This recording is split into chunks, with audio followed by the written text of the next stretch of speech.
How to restrict your group chat in the messenger.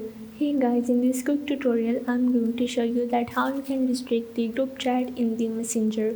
So the steps are really easy and simple, so now let's get started.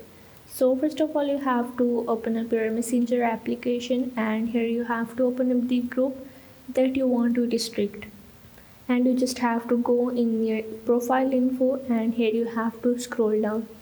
Now as you can see that there is no option of the restrict, so what you have to do is simply archive your group chat. For that you just have to go back and you have to press and hold it, and as you can see that here is the option of the archive, you have to click on it. So basically the messenger doesn't give you any option to restrict the group chat, but you have the option to archive it. So you just have to put it into the archive, and you are able to archive your group chat in the messenger. So if this video helped you out, make sure to like and subscribe the channel, and see you in the next video.